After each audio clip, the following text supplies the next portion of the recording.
We are in the middle of the exhibition Day and Night with the two artists Tshepiso and Sibusiso.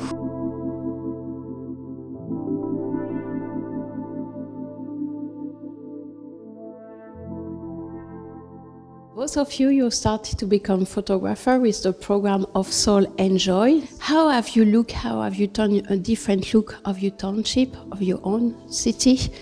The most thing when I started photography was to kind of create an archive of the community, but more than anything was to represent my community in a light that I felt like was true.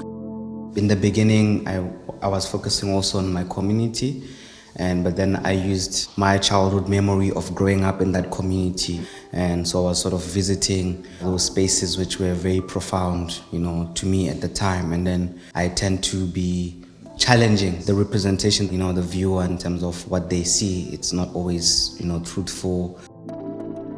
And you realize a lot of pictures during the night, and we can feel the kind sometimes of magic. The night, it's a place of possibilities, dreams, illusions as well, mystery.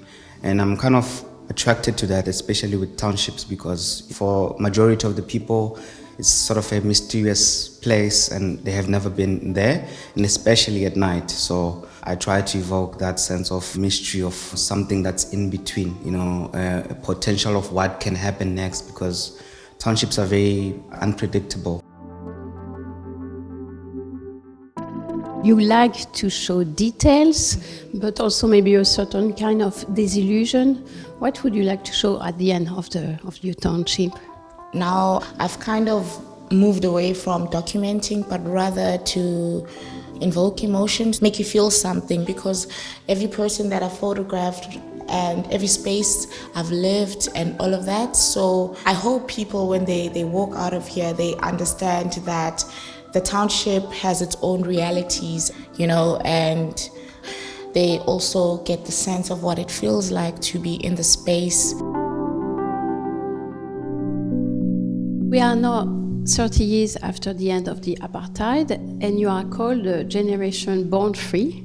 I know that you doesn't like really this term, and can we go back to this expression? We both know, deep down that, being raised by parents, we're part of that generation. There are challenges to that.